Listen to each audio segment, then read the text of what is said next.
दोस्तों नमस्कार। Welcome to our YouTube channel. आज हम लोग चर्चा करेंगे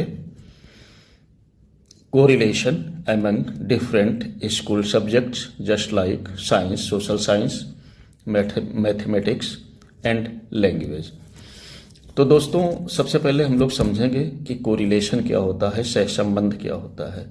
तो दोस्तों एजुकेशन में कोरिलेशन का अर्थ है विभिन्न विषयों के बीच संबंध स्थापित करना। जब अध्यापक पढ़ाते समय एक विषय को दूसरे विषय से जोड़ते हैं तो छात्रों को ज्ञान अधिक स्पष्ट और व्यवहारिक रूप से समझ में आता है। इससे एजुकेशन अधिक रोचक और प्रभावी बनती है।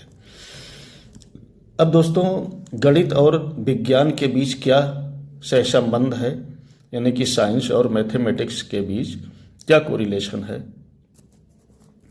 तो विज्ञान और गणित का आपस में बहुत गहरा संबंध है, क्योंकि वैज्ञानिक तथ्यों और सिद्धांतों को समझने के लिए गणितीय कैलकुलेशंस की आवश्यकता होती है।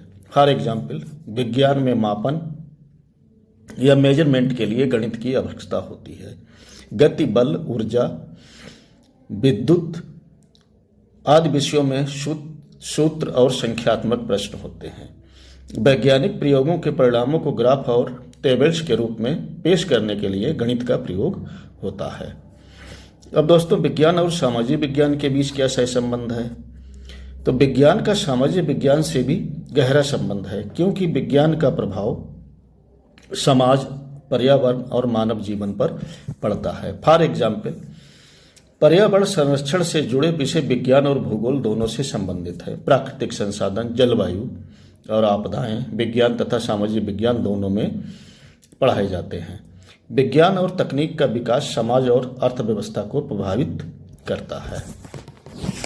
अब दोस्तों गणित और सामाजिक विज्ञान के बीच सहसंबंध। तो दोस्तों सामाजिक विज्ञान में कई विषयों को समझने के लिए गणित का उपयोग किया जाता है। फॉर एग्जाम्पल जनसंख्या, आर्थिक आंकड़े और जनगणना को समझने के लिए सांख्यिकीय ग्राफ का उपयोग होता है। भूगोल में मानचित्र, दूरी और पैमाने को समझने के लिए मैथमेटिक्स या गणित आवश्यक है। आर्थिक योजनाओं और बजट के अध्ययन में भी गणित का प्रयोग होता है। भाषा और अन्य विषयों के बीच सहसंबंध। तो दोस्तों भाषा सभी विषयों के अध्ययन का माध्यम है, और उदाहरण के लिए हम कह सकते हैं कि विज्ञान और सामाजिक विज्ञान की पुस्तकों को पढ़ने और समझने के लिए भाषा की आवश्यकता होती है। उत्तर लिखने, प्रोजेक्ट तैयार करने और विचार व्यक्त करने के लिए भाषा कौशल जरूरी है। क्लास में चर्चा और समझाने की